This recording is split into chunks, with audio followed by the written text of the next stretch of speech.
12 búnkeres. 1 hora. Una mujer que disparó en contra del reglamento. 22 de junio de 1944, 6 de la mañana. Bielorrusia, las afueras del pueblo de Novoselci.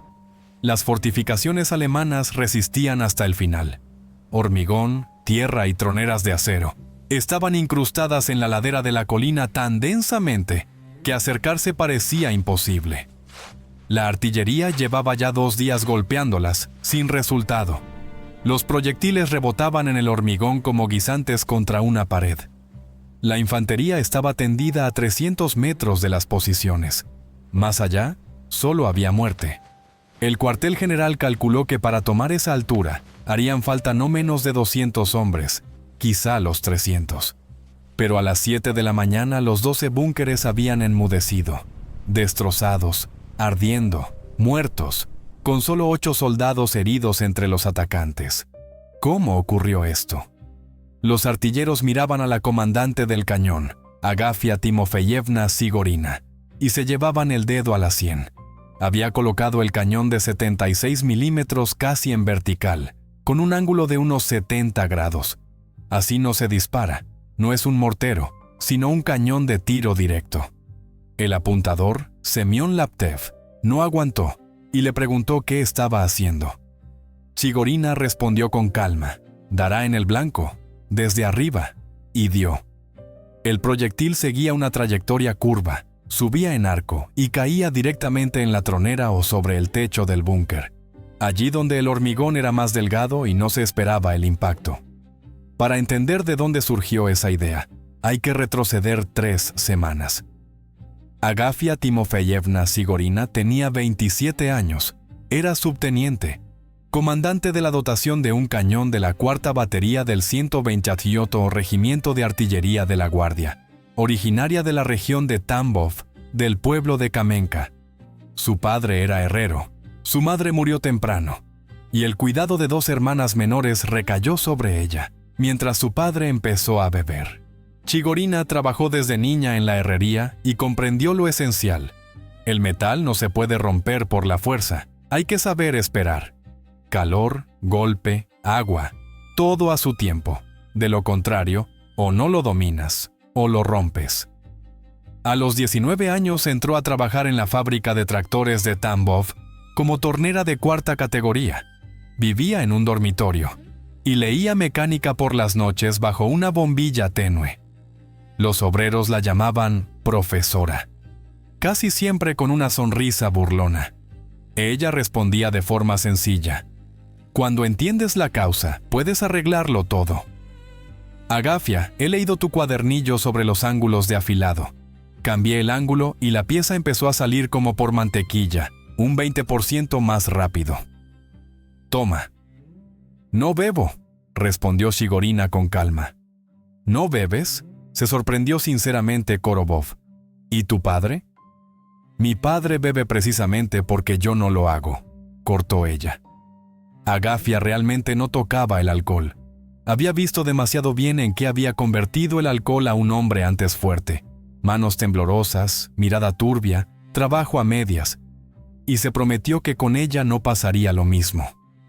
A Agafia la llamaron al frente en agosto de 1941. 2 meses de instrucción y directamente a la artillería. El comisario militar miró sus manos fuertes de obrera y el cuestionario. Tornera de 4ª categoría. ¿Servirás?, dijo. En la artillería hay que pensar. Matemáticas, ángulos, distancias. Me las arreglaré, respondió ella, y se las arregló, comprendiendo rápidamente que la artillería era la misma mecánica, solo que en lugar de una máquina había un cañón, y en lugar de una cuchilla, un proyectil, y las leyes eran las mismas. Ángulo, velocidad, punto de aplicación de la fuerza. El primer combate ocurrió cerca de Tula en noviembre del 41, con 15 grados bajo cero, cuando los alemanes avanzaron con tanques.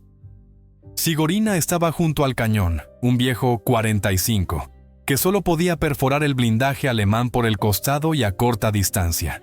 «Objetivo tanque de frente 700», gritó el comandante de la batería, el teniente mayor Kulikov.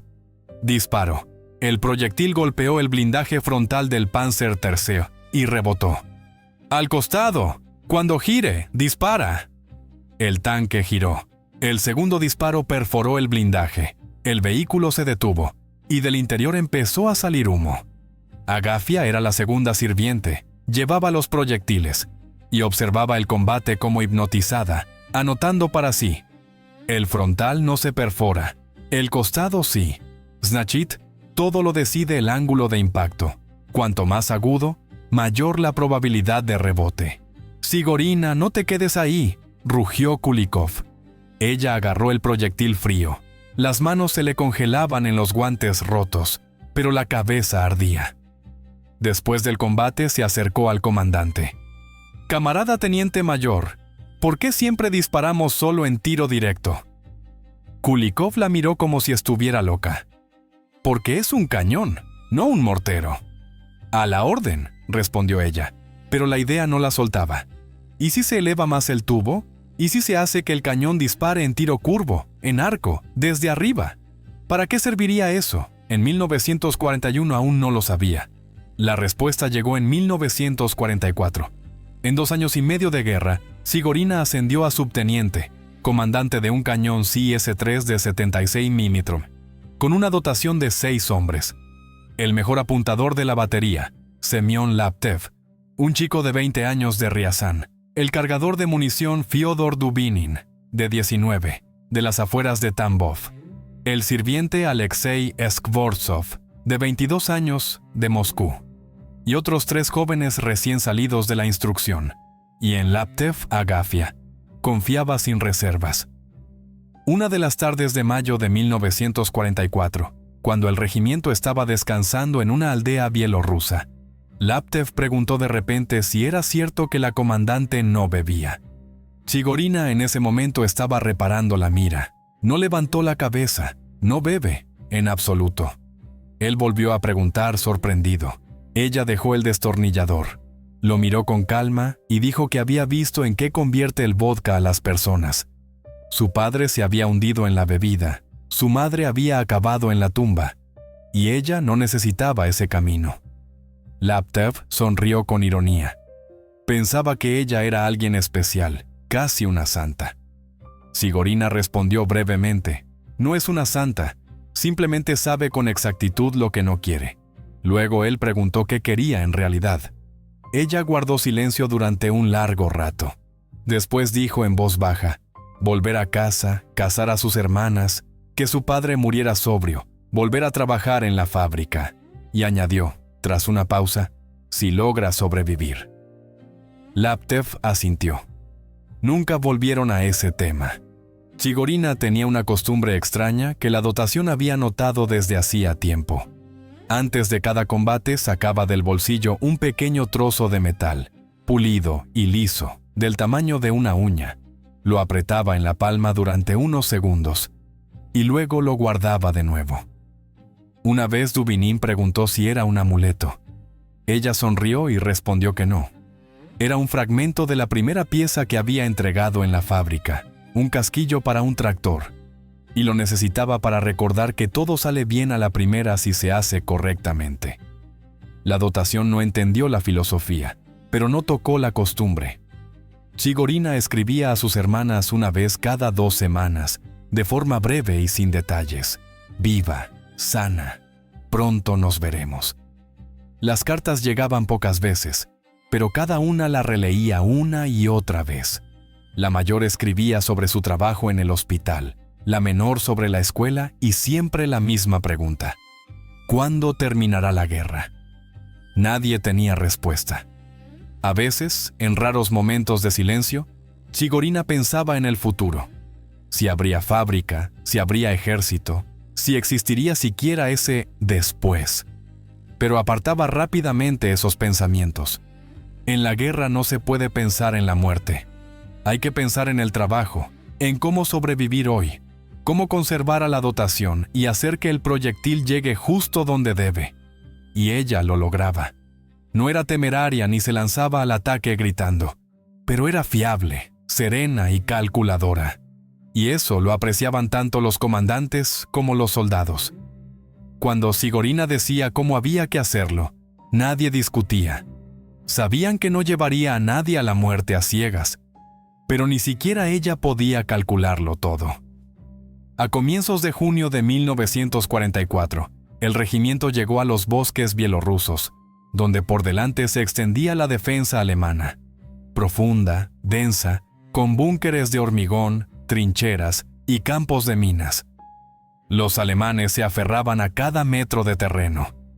Sigorina aún no sabía que, 3 semanas después, su dotación se enfrentaría a una tarea que la artillería consideraba imposible y que tendría que elegir entre el reglamento y el sentido común. Por ahora solo preparaba el cañón, revisaba la mira, limpiaba el tubo, contaba la munición, sin pensar que muy pronto ese tubo ya no miraría hacia adelante, sino hacia arriba, casi al cielo. El 1 de junio de 1944, el regimiento recibió la orden de romper la defensa alemana en el sector entre las aldeas del Snoye y Stary Brod. 12 kilómetros de bosques, pantanos y colinas que el enemigo había mantenido durante ya 2 años. Los alemanes conocían aquí cada metro. Se habían atrincherado tan profundamente que sacarlos parecía casi imposible. El coronel Selivanov señaló el mapa con el dedo y dijo: ¿Ven esta altura? Marca 120. La llaman La Pelada, porque no queda ni un solo árbol. Los alemanes talaron todo para tener campo de visión. En la cima y en las laderas había búnkeres de hormigón, con muros de 1 metro de grosor, quizá incluso más. Los oficiales guardaron silencio mirando el mapa. Todos entendían lo que eso significaba. Selivanov continuó: La tarea era una sola: tomar la altura. Sin ella no se podía avanzar. Todo el valle estaba batido por el fuego. La infantería yacía a unos 300 metros, prácticamente enviada a la muerte. El capitán Orlov preguntó cuántos búnkeres había, y le respondieron que, según la Razvedka, no menos de 12, algunos muy bien camuflados. La preparación artillera llevaba 2 días. Selivanov se pasó la mano cansadamente por el rostro. No había dormido por 2ª noche consecutiva. Disparaban con todo. Incluso se había sumado la artillería del regimiento, pero casi sin resultado. El hormigón resistía. Los proyectiles rebotaban o explotaban en vano. En el refugio se instaló una pausa pesada. «Mañana el asalto», dijo el coronel. «A cualquier precio. Orden de arriba». Agafia Sigorina estaba de pie junto a la pared y escuchaba, y en su cabeza se formaba una y otra vez la misma imagen: la altura, el hormigón, el ángulo, el rebote. Algo no encajaba. A la mañana siguiente lo vio todo por sí misma. 6 de la mañana, preparación artillera. Unas 2 decenas de cañones disparaban contra La Pelada. El estruendo aplastaba los oídos. La tierra temblaba. El humo cubría la ladera. Sigorina observaba con los prismáticos. Los impactos eran precisos, pero casi cada proyectil golpeaba la pendiente, se deslizaba hacia arriba o explotaba sin causar daño. Los búnkeres seguían intactos. El capitán Orlov apareció a su lado y dijo en voz baja que todo era cuestión del ángulo. Ella asintió. Los búnkeres estaban incrustados en la ladera. La trayectoria tensa daba un ángulo agudo. El proyectil resbalaba y, incluso si penetraba, se perdía en la tierra. Las troneras eran estrechas, una rendija del tamaño de una palma. Desde 500 metros era imposible acertar. Se habían probado los obuses con tiro curvo, pero el techo también tenía 1 metro de hormigón, y un proyectil de obús penetraba como máximo medio metro. Sigorina guardaba silencio, miraba la altura y pensaba. A las 8 de la mañana, la infantería avanzó y, 1 hora después, regresó. 1/3 del personal había quedado en la ladera. Las ametralladoras cegaban a la gente sin parar. Ella vio cómo los sanitarios arrastraban a los heridos, cómo colocaban a los muertos bajo lonas, cómo el comandante del batallón gritaba por la radio pidiendo refuerzos. A uno de los heridos lo llevaron a su batería. El sargento mayor Korsakov, 40 años, en servicio desde el inicio de la guerra, una esquirla en el hombro, La herida era leve, pero sangraba mucho. Sigorina ayudó a vendarlo y preguntó cómo estaba la situación. Korsakov siseó de dolor y respondió con rabia: «Una picadora de carne. Los alemanes están metidos en los búnkeres como en madrigueras. Disparan por las troneras. Es imposible acercarse. 200 metros y se acabó. Ametralladoras, morteros, ninguna oportunidad. Y la artillería». Se rió brevemente, con amargura. Korsakov dijo con voz ronca que la artillería había machacado los búnkeres durante 2 días enteros y que no había servido de nada. El hormigón ni siquiera se había arañado. Y después del bombardeo, un alemán salió del búnker, saludó con la mano y mostró el dedo medio. El sanitario apretó el vendaje. Korsakov gimió. Sigorina preguntó con calma cuántos hombres se perderían mañana si volvían a atacar. El sargento mayor se encogió de hombros. Unos 200, quizá 300, pero una orden es una orden. Ella miraba el vendaje empapado de sangre, los rostros de los heridos, a los que ya habían cubierto con lonas, y esas cifras no se le iban de la cabeza. Por la tarde tomó los prismáticos y fue sola hacia la altura, arrastrándose por el bosque hasta quedar a unos 300 metros de las posiciones alemanas. Más cerca era imposible, la verían. Yacía entre los arbustos, observando durante largo tiempo, memorizando. Los búnkeres estaban incrustados en la ladera, las troneras miraban hacia abajo, los techos estaban cubiertos de tierra, el hormigón debajo era grueso. Los proyectiles golpeaban la pendiente o pasaban por encima del techo. Acertar exactamente en una rendija estrecha era casi irreal, y aun acertando el proyectil, la atravesaría y explotaría ya detrás del búnker. Hasta el anochecer no se movió. Luego se arrastró de regreso. En la batería la esperaba Laptev. Le preguntó dónde había estado. Ella se sentó sobre una caja de proyectiles. Las manos le temblaban no de miedo, sino por la tensión del pensamiento. Preguntó si un proyectil de 76 milímetros podía atravesar 1 metro de hormigón. Laptev se rió. Con suerte, medio metro, y solo con un impacto en ángulo recto. Entonces, Sigorina preguntó en voz baja con qué ángulo cae un proyectil, si viene desde arriba. Laptev se quedó cortado. Ella sacó un lápiz y dibujó la ladera, el búnker y las trayectorias, la tensa y la curva. Con tiro curvo, explicó, el impacto es casi perpendicular, sin rebote, y si se golpea el techo, donde puede haber juntas o grietas, incluso sin perforar, la explosión desde arriba provoca metralla, conmoción y derrumbe. Laptev miró el dibujo durante largo rato y luego dijo que la teoría estaba clara, pero que un cañón no es un mortero. Sigorina respondió que se podía levantar el tubo si se colocaba el arma en una zanja o en una pendiente, y se ponía algo bajo las ruedas para que la recámara bajara. Laptev abrió los ojos de par en par. Luego guardó silencio y reconoció que, en teoría, podía funcionar, aunque no estuviera en el reglamento. Entonces ella dijo simplemente que no quería que mañana murieran 200 personas. Laptev permaneció callado y asintió. Decidieron intentarlo. Hablaron casi hasta el amanecer, calcularon ángulos, estimaron distancias, discutieron y volvieron a calcular. Para la mañana, Sigorina comprendió que, en teoría, era posible, pero que sin un disparo real todo era vacío. Había un solo problema. Sin el permiso del comandante de la batería no tenía derecho a realizar semejante experimento, y el capitán Rybin era un hombre del reglamento y no le gustaban las iniciativas personales, aunque, en esencia, ya no quedaban opciones. A las 8 de la mañana, Sigorina fue a verlo, se presentó y dijo directamente que conocía una manera de sacar a los alemanes de los búnkeres. Rybin escuchó en silencio, frunciendo el ceño cada vez más, y luego dijo con dureza que lo que ella proponía era disparar un cañón de tiro directo como si fuera un mortero, una violación de todas las normas. Sigorina respondió con calma. No había otra salida. Rybin esbozó una sonrisa irónica y enumeró los riesgos.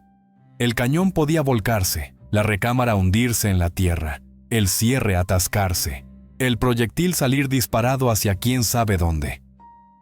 Ella respondió con la misma calma. Si no lo intentaban, mañana morirían 200 personas, quizá 300. Él la miró durante largo rato, luego exhaló y dio permiso, bajo su propia responsabilidad, apartado de la batería, para no alcanzar a nadie si todo explotaba. Cuando Sigorina salió, el corazón le latía con fuerza. El permiso estaba concedido.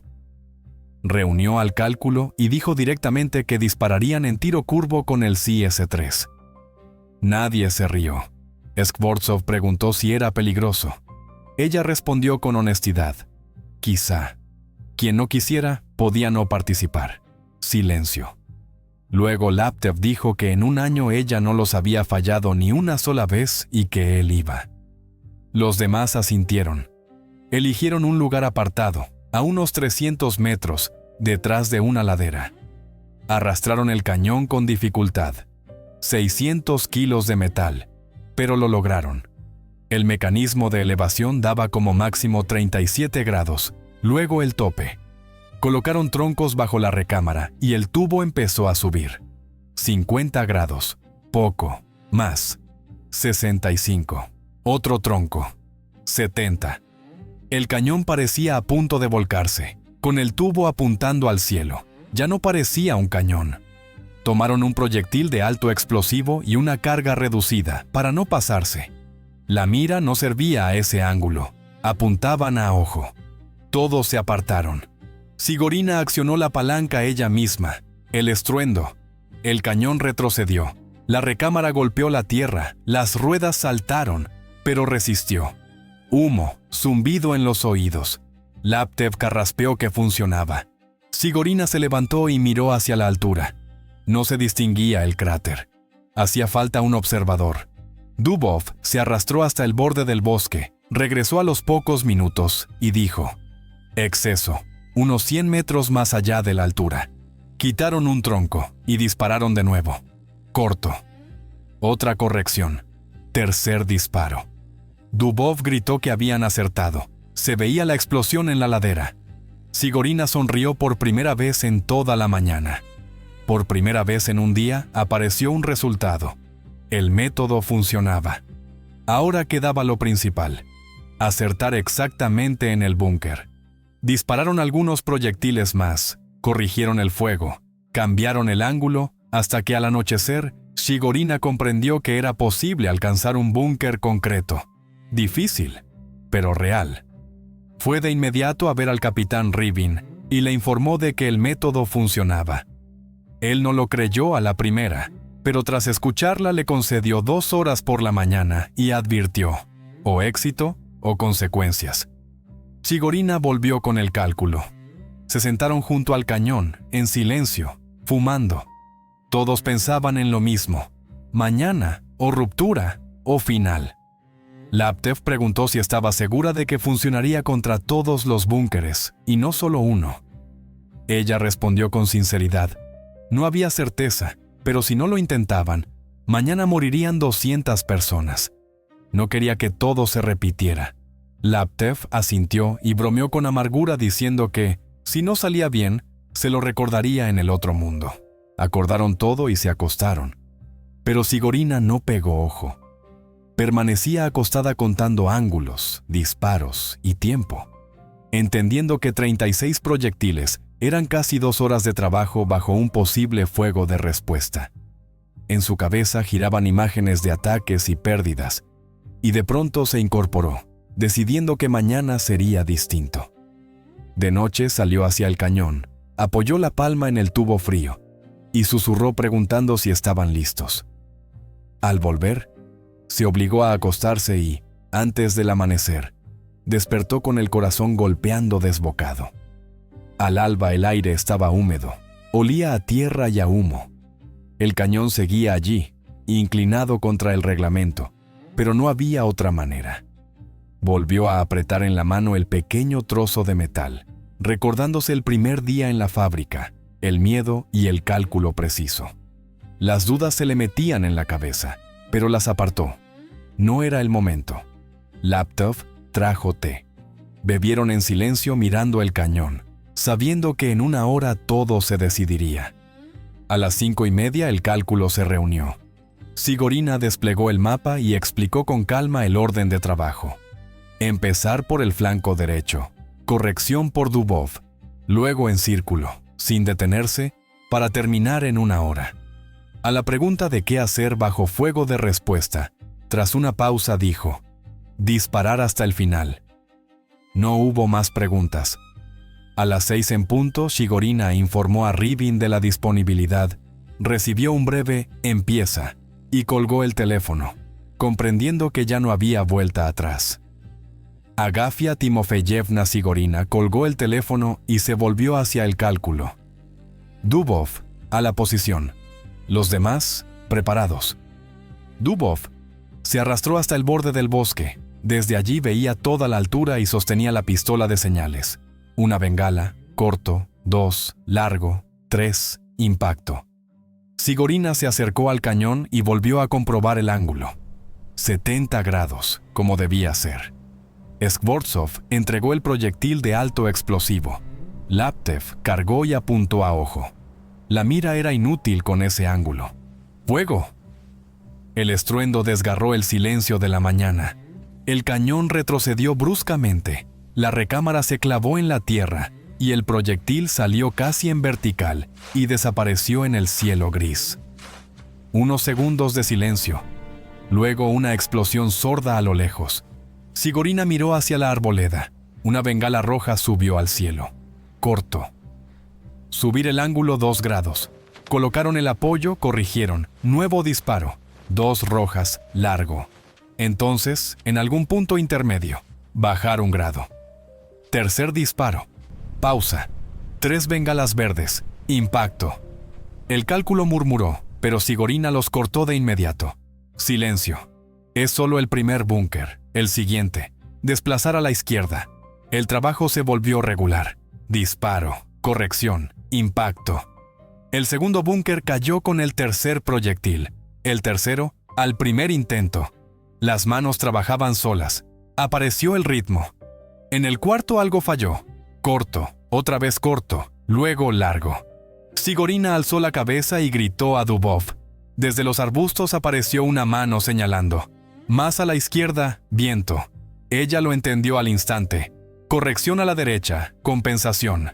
Disparo. 3 verdes. Luego todo fue más rápido. Quinto, sexto, séptimo. El reloj marcaba 40 minutos. Y entonces los alemanes respondieron. Un silbido, explosión a 20 metros.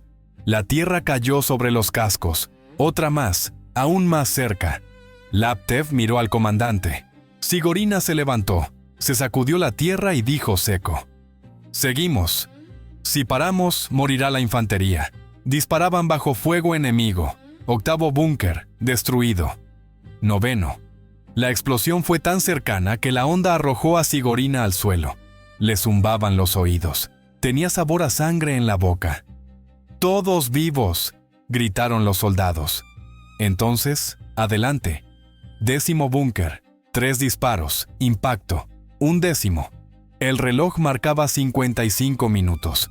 Quedaba el último. El más fortificado, en el centro.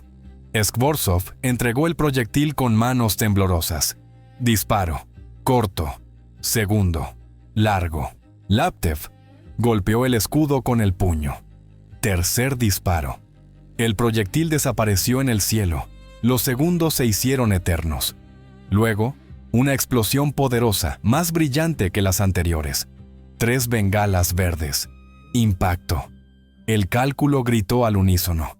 Sigorina se sentó en el suelo y se cubrió el rostro con las manos. El cuerpo le temblaba. 12 búnkeres en 1 hora.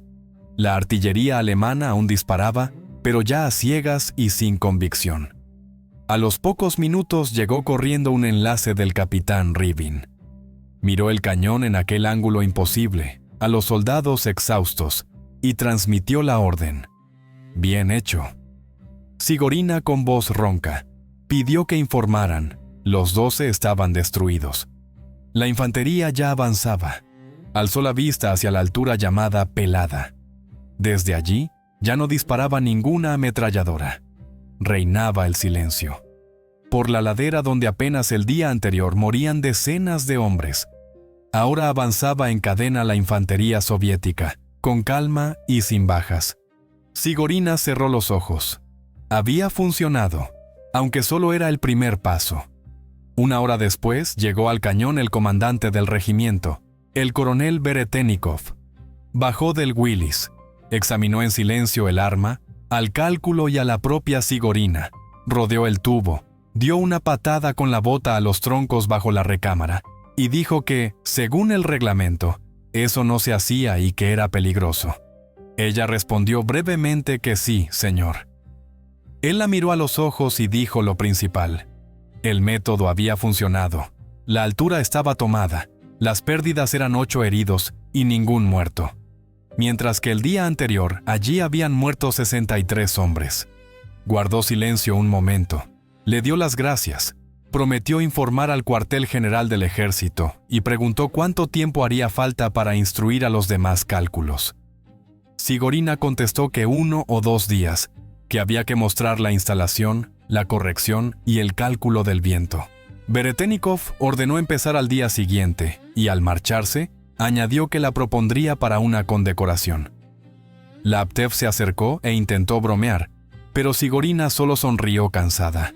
Estaba contenta, aunque ya no tenía fuerzas. No le permitieron descansar. Un par de horas después, comenzaron a llegar otros cálculos, comandantes y soldados. Todos querían ver el extraño cañón que disparaba en tiro curvo. Sigorina mostraba, explicaba y respondía. Preguntas sobre ángulos, viento, cantidad de proyectiles y estabilidad, consciente de que de esas palabras dependían vidas. Al anochecer, se había quedado sin voz, pero continuó. El teniente mayor Makarov preguntó dónde había aprendido eso, y al oír que era tornera de fábrica, se sorprendió. Ella respondió simplemente que en la fábrica aprendió a escuchar el metal, y que allí bastaba con entender cómo se comporta el proyectil. Ya de noche se desplomó en la litera, pero el sueño no llegaba.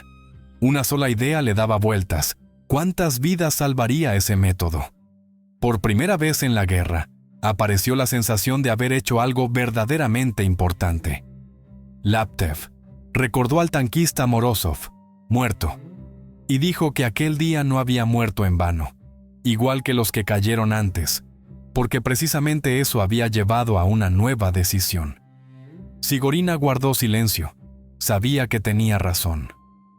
Al día siguiente se convirtió en instructora. 15 cálculos, más de un centenar de hombres, el polígono y una demostración paso a paso, elección del lugar, instalación, medición del ángulo, corrección, cálculo del viento y trabajo bajo fuego. Al mediodía, el cálculo de Makarov hizo el primer disparo. El cañón resistió y el proyectil describió una curva, y para la tarde todos habían dominado el método. Luego el capitán Rybin comunicó la noticia.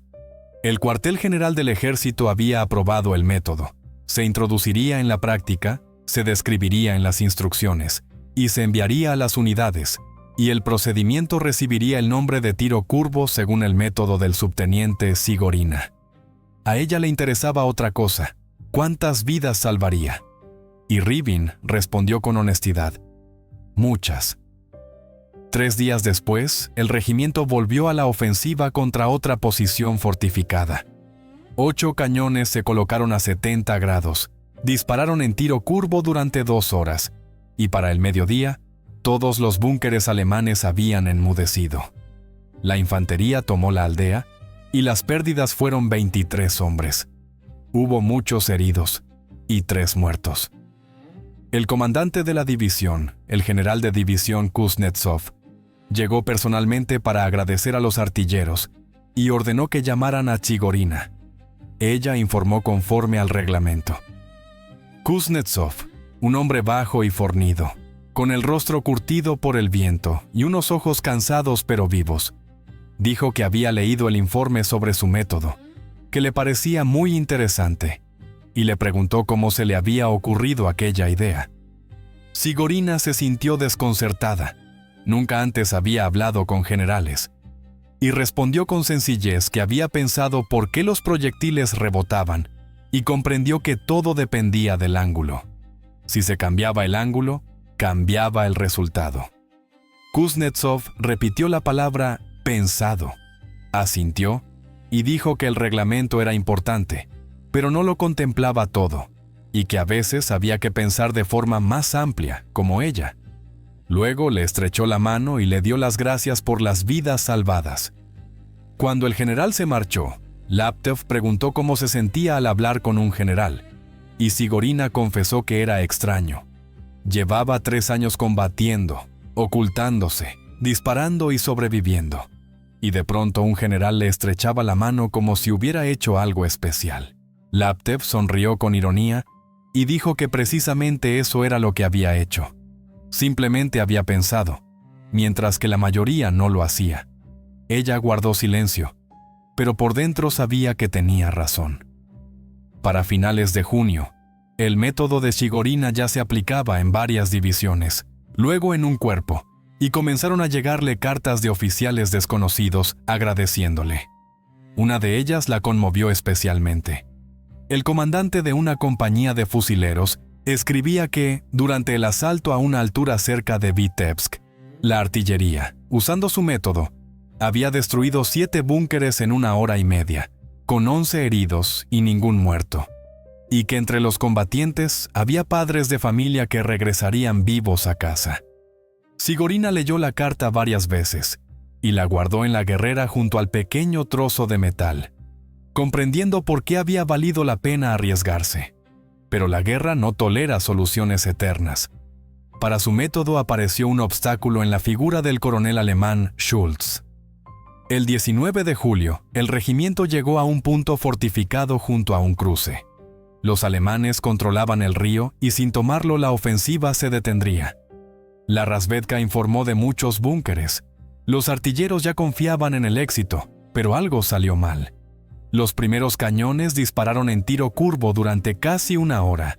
Los impactos eran precisos, las explosiones visibles, y sin embargo los búnkeres seguían en pie.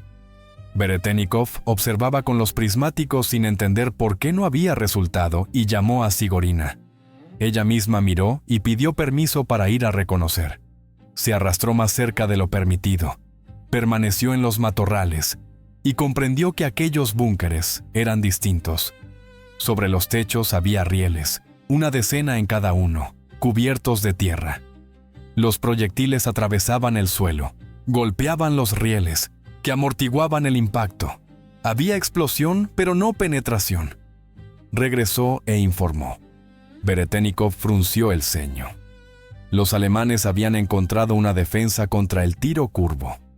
Sigorina asintió y, tras una larga pausa, dijo que entonces solo quedaba una opción: atacar de costado, a las troneras, con tiro directo, acercándose más. El coronel negó con la cabeza. Eso significaba poner los cañones bajo fuego directo. Ella respondió en voz baja que no había otra forma, y en el refugio cayó un silencio pesado. «Está bien», dijo Beretenikov tras una pausa.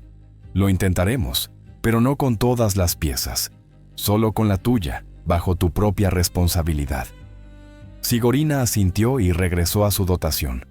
Explicó brevemente que los alemanes se habían vuelto más astutos. Habían colocado rieles sobre los techos y que el tiro curvo ya no servía, por lo que habría que disparar a tiro directo desde unos 200 metros. Dubov preguntó de inmediato por el fuego de respuesta y Skvorsov palideció. Era casi un suicidio. Sigorina dijo con calma que quien no estuviera preparado podía no ir. Ella lo sustituiría. Skvorsov guardó silencio y respondió que iría, porque alguien tenía que hacerlo.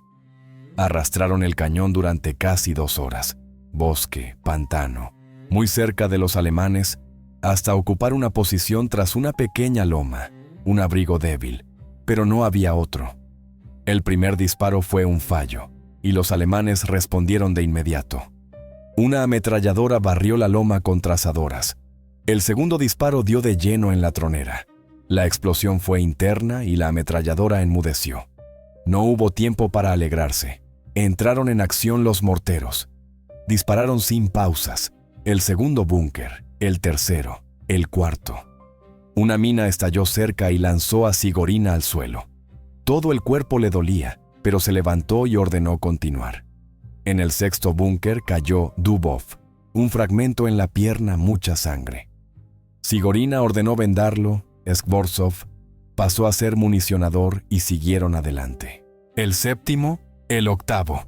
Los proyectiles se agotaban, quedaban 5 y 2 búnkeres. El noveno cayó con el segundo disparo. El último, el más protegido. El primero se fue largo. El segundo rozó el borde de la tronera y el búnker seguía disparando. Quedaba un solo proyectil. El último disparo Sigorina lo vio casi fotograma a fotograma, lento y exacto al centro. Explosión, silencio. 10 búnkeres destruidos. Sigorina se sentó en el suelo sin poder recuperar el aliento de inmediato. Laptov susurró que lo habían logrado y ella asintió. A Dubov lo evacuaron. La herida era grave pero no mortal, y no volvería al frente. Antes de partir al hospital agradeció a la comandante y le pidió que prometiera regresar a casa, porque la gente que piensa hace falta después de la guerra. Sigorina lo prometió, aunque no sabía si podría cumplirlo. El regimiento avanzó hacia el oeste y, con el tiempo, el método de tiro curvo se empleó con menos frecuencia. Los alemanes aprendieron a defenderse, pero eso ya no era lo esencial. Lo principal era que Sigorina había demostrado que en la guerra se puede y se debe pensar, y otros lo recordaron. El 22 de junio de 1944, exactamente 3 años después del inicio de la guerra, ella estaba junto a su cañón mirando la altura llamada La Pelada, donde un día antes sobresalían búnkeres alemanes y ahora se afianzaba la infantería soviética. Al pie yacían 8 heridos, todos con vida. Ningún muerto. Sigorina no conocía personalmente a esos soldados, pero comprendía que, en cierto sentido, seguían vivos gracias a ella. Laptev se acercó y le tendió una taza de té caliente, la última del día. Ella dio las gracias y bebieron en silencio. Luego él dijo que estaba seguro de que no sobrevivirían cuando los alemanes empezaron a cubrirlos con morteros, que pensó que todo había terminado, pero otra vez se habían salvado. Sigorina respondió en voz baja que no era suerte, que simplemente, por ahora, estaba funcionando. Laptev negó con la cabeza y dijo con franqueza que sobrevivían porque ella pensaba y no actuaba según plantillas, como muchos. Ella guardó silencio, no le gustaba alabarse. Se les acercó un enlace muy joven y transmitió la orden. El comandante del regimiento la llamaba. Sigorina terminó el té y fue al búnker de Veretenikov, que estaba inclinado sobre mapas e informes. El coronel dijo sin rodeos que había llegado una orden del cuartel general del ejército. La retiraban a la reserva, a la 123 Brigada de Instrucción de Artillería, como profesora para enseñar su método a los cadetes. Ella no lo comprendió de inmediato y aclaró si eso significaba que ya no dispararía. Formalmente seguiría en el frente, pero sin combate. Pidió quedarse en el regimiento, pero Veretenikov respondió con dureza que su trabajo ahora era salvar aún más vidas transmitiendo la experiencia, y que a la dotación se le asignaría un buen comandante. Sigorina aceptó, aunque por dentro se sentía vacía. Por la tarde dijo a los soldados que partiría por la mañana. Se hizo el silencio. Luego Laptev comentó que era lo correcto y Skvortsov lo apoyó, que enseñara a los jóvenes para que no repitieran errores ajenos. Junto a la hoguera permanecieron callados largo rato. Después Laptev sacó una petaca y propuso beber para despedirse. Ella nunca bebía, pero dio un sorbo, tosió. La dotación se rió y aquello fue casi hogareño. Por la mañana llegó un Willys. Se despidió de la gente, del cañón y de la batería, y miró largo tiempo por la ventanilla trasera hasta que todo quedó atrás. Entonces comprendió que una persona puede destruir 12 búnkeres, pero un profesor puede enseñar a cientos, y esos cientos salvarán a miles. Esa es la verdadera victoria. Días después, llegó a la 123 Brigada de Instrucción de Artillería, a 50 kilómetros del frente, donde por las noches aún se oía retumbar la guerra. El comandante de la brigada, el coronel Gorelov, un hombre enjuto con sienes grises, dijo que había oído mucho sobre su método y que los resultados eran impresionantes, y que ahora su tarea era simple. Ante ella había 150 cadetes, escolares de ayer que mañana irían al combate, y debía enseñarles a pensar. Había que transmitir la máxima cantidad de conocimientos en el menor tiempo posible, y el método de Shigorina se convirtió en uno de los elementos clave de la preparación. El coronel Gorelov le preguntó si todo estaba claro y si estaba lista para comenzar, y ella respondió que sí, que empezaría ya al día siguiente. A Agafía le asignaron una pequeña habitación en el barracón de oficiales, una litera, una mesa, una silla y una mesilla, pero por primera vez en 3 años era un espacio propio. Deshizo sus cosas, se sentó a la mesa, sacó papel y lápiz, y hasta altas horas de la noche elaboró el programa de enseñanza, desglosándolo paso a paso con un lenguaje sencillo, para que cualquiera pudiera entenderlo, ya fuera un tractorista de ayer o un maestro de escuela. El fuego curvo con cañones de tiro directo. Cuando el proyectil se dispara con un ángulo elevado, describe una trayectoria en arco y cae desde arriba. El ángulo de impacto es casi perpendicular y la energía no se pierde en el rebote, lo que significa una penetración máxima. Por la mañana, el programa estaba listo.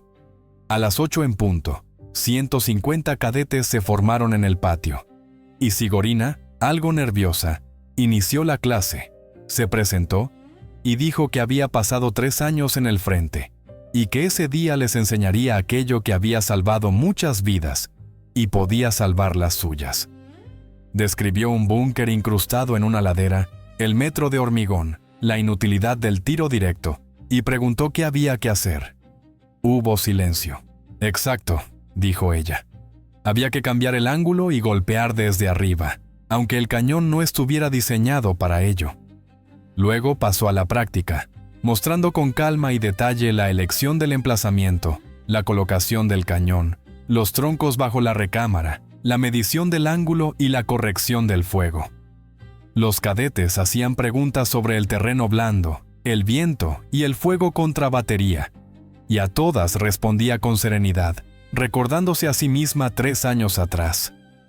Después del almuerzo comenzaron los ejercicios de tiro, en grupos de 6, y Shigorina caminaba entre las dotaciones corrigiendo y aconsejando.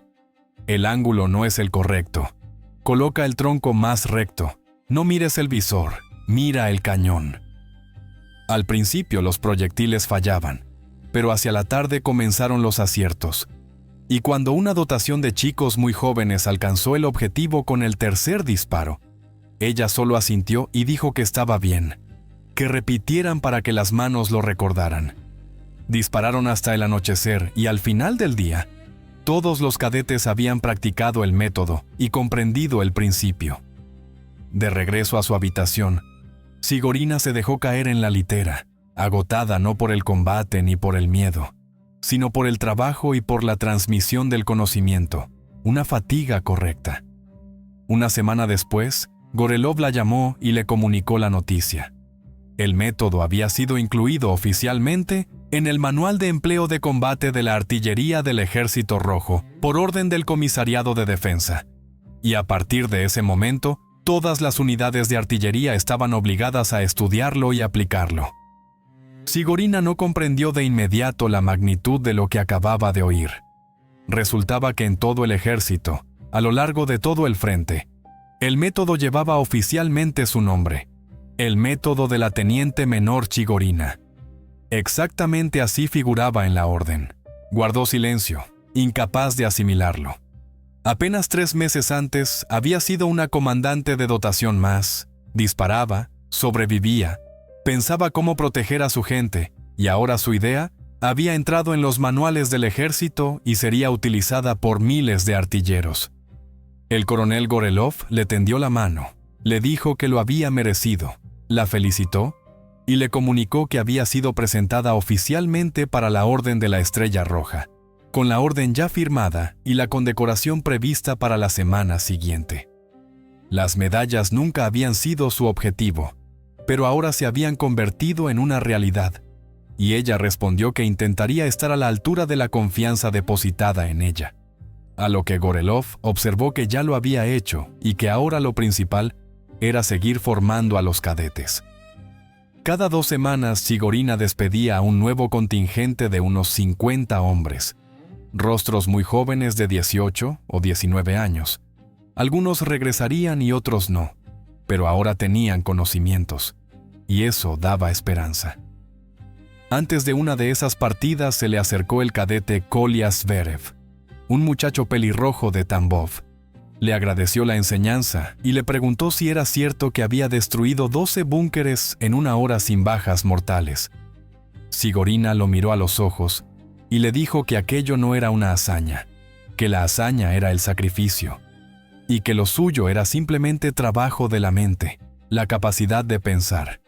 Y le ordenó combatir no con valentía ciega, sino con inteligencia, porque el arma principal estaba ahí, dijo, tocándose la frente. Cuando los camiones desaparecieron en el horizonte, deseó en silencio que regresara con vida. La noticia del método se extendió por el frente con rapidez. En agosto ya se aplicaba en 12 ejércitos y en septiembre en 20.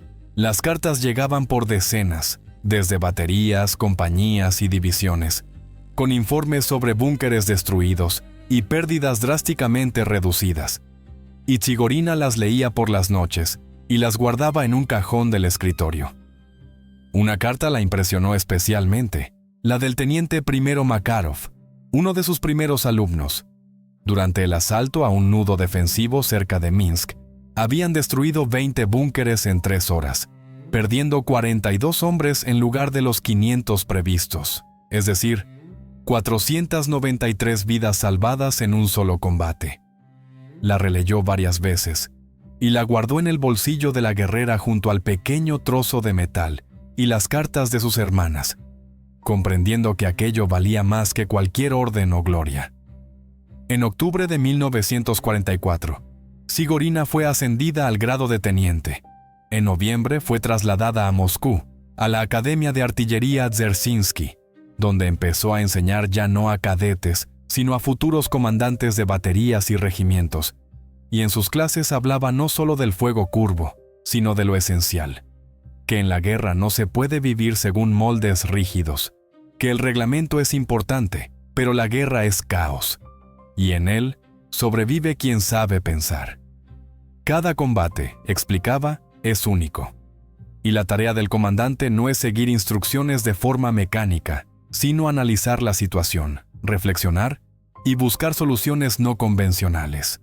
Decía sin rodeos que no era un genio ni una científica, sino una persona común, una antigua tornera de fábrica que observaba, probaba y sacaba conclusiones. Y que si ella había podido, cualquiera podía. Porque el arma principal del soldado no es el cañón, sino la cabeza. Después de las clases, los oficiales se le acercaban, discutían, hacían preguntas, y eso era lo que más la alegraba, porque discutir significaba pensar. Un mayor veterano señaló que lo principal no era siquiera el método en sí, sino que ella no había tenido miedo de violar el reglamento y asumir la responsabilidad. Y Sigorina respondió con honestidad que el miedo había estado ahí, pero que la idea de la muerte de la gente había sido más fuerte. Mientras tanto, la guerra continuaba. El ejército rojo avanzaba hacia el oeste, y Sigorina seguía los partes, las victorias y las pérdidas, viviendo con dolor la muerte de Kolya Zverev, cerca de Varsovia, cuando un proyectil impactó directamente en el cañón y murió toda la dotación, porque la guerra no elige, se lleva a todos. Pero las cifras hablaban por sí solas. En las unidades donde se aplicaba su método, las pérdidas en los asaltos a fortificaciones se reducían en promedio entre un 40 y un 50%, lo que significaba miles de vidas salvadas. Y Sigorina comprendía cada vez con mayor claridad que su frente estaba ahora allí, en el aula, y que no era menos importante. El 9 de mayo de 1945, Sigorina recibió la noticia de la victoria en Moscú, en la Academia de Artillería, permaneciendo a un lado de la multitud jubilosa y pensando en silencio en lo que vendría después, cuando la guerra hubiese terminado. Tras la victoria permaneció en el ejército, enseñó hasta 1952, se retiró con el grado de mayor, regresó a la fábrica, se convirtió en ingeniera, formó a jóvenes obreros, se casó con la tranquila maestra María Ivanovna, adoptó a un niño huérfano llamado Sasha, y nunca le habló de la guerra, y en ocasiones llegaban cartas de antiguos alumnos suyos, ya oficiales adultos, que le escribían que su método les había salvado la vida en Königsberg, Danzig y Berlín. Y Sigorina leía esas líneas y lloraba en silencio, porque siempre creyó que simplemente había pensado y hecho su trabajo. En 1965, en la publicación oficial del Ministerio de Defensa titulada La Artillería de la Gran Guerra Patria, apareció un apartado especial dedicado al método de tiro curvo con cañones de tiro directo, desarrollado por la teniente menor Agafia Timofeyevna Sigorina en junio de 1944, como una contribución importante a la táctica del combate artillero, un método que permitía destruir eficazmente posiciones fortificadas del enemigo, con pérdidas mínimas para las tropas atacantes, y que, según datos del Estado Mayor de la Artillería del Ejército Rojo, redujo las bajas de la infantería durante los asaltos a posiciones fortificadas en un promedio del 47% entre julio de 1944 y mayo de 1945. El método fue incorporado a los reglamentos y manuales de artillería, y se aplica hasta el día de hoy. Y Sigorina sostenía el libro entre las manos, y releía una y otra vez esa frase: se aplica hasta el día de hoy. Comprendiendo que había sobrevivido a la guerra, había permanecido y había entrado en la historia, con una sensación extraña que no era tanto orgullo como la serena certeza de que su vida no había sido en vano. En el invierno de 1972, Agafia enfermó gravemente del corazón. Los médicos hablaban de la edad, de la guerra, del desgaste, y pasó 3 semanas en el hospital, donde María Ivanovna acudía cada día, se sentaba a su lado, le tomaba la mano y repetía que todo estaría bien, mientras Sigorina veía en los ojos de los médicos que no eran del todo sinceros. Pero no sentía miedo, porque tenía 55 años de vida, 4 de guerra, una familia, un hijo adoptivo y una huella que había quedado. Un día entraron en la sala 11 personas de distintas edades. Se presentaron por su nombre y patronímico, y dijeron simplemente que eran quienes habían sobrevivido gracias a su método. Algunos infantes y otros artilleros, todos participantes en combates donde se había aplicado el tiro curvo, y todos habían regresado vivos a casa. Y uno de ellos sacó una vieja fotografía y explicó que en ella aparecía su padre, el teniente Makarov, el mismo que le había escrito desde el frente, y que murió en Berlín después de haber salvado decenas de vidas y enseñado a otros, sin haber podido darle las gracias en persona, por lo que había venido el hijo. Sigorina cerró los ojos. Las lágrimas corrieron por sus mejillas, y solo pudo pronunciar una palabra: gracias. Mientras un hombre canoso dejaba sobre la mesilla un paquete con una gran fotografía en blanco y negro de un tanque T-34, con la inscripción escrita con tiza en la coraza: gracias, Sigorina, tomada en 1944 después de un combate en el que se había utilizado su método. Y ella la contempló largo rato, comprendiendo que en algún lugar de la guerra, un desconocido había escrito esas palabras porque había sobrevivido.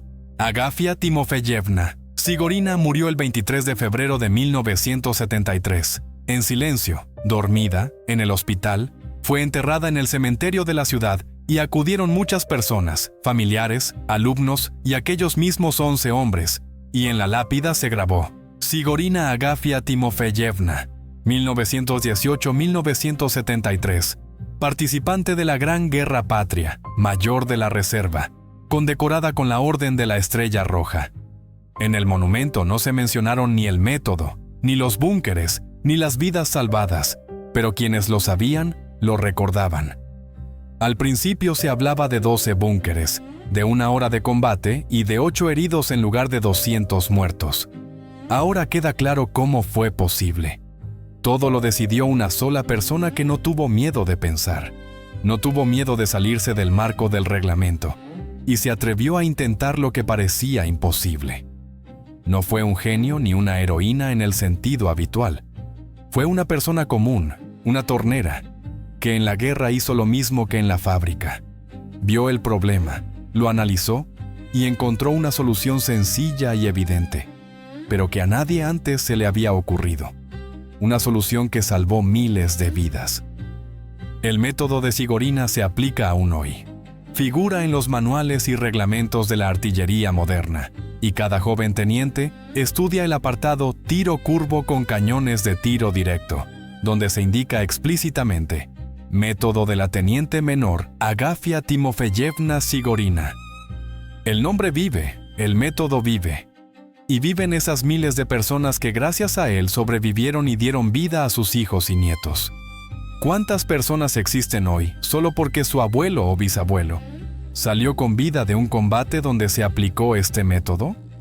Miles, decenas de miles, quizá más, aunque no lo sepan. La fotografía del tanque con la inscripción «Gracias, Sigorina» aún se conserva en la familia del hijo adoptivo, Alexander Pavlovich, y él se la muestra a sus nietos mientras les cuenta la historia de su abuela. ¿La abuela era una heroína?, preguntan ellos. No, responde él. Era una persona que pensaba, y eso es más importante que ser un héroe. En la guerra hay muchos héroes, pero quienes encuentran soluciones que salvan no una vida, sino miles, son muy pocos. Y Agafia Timofeyevna Sigorina fue una de ellos. Una simple tornera de fábrica que, con una sola idea y un ángulo incorrecto de tiro, cambió el curso de un combate y salvó ejércitos enteros. Gracias a todos por ver este video.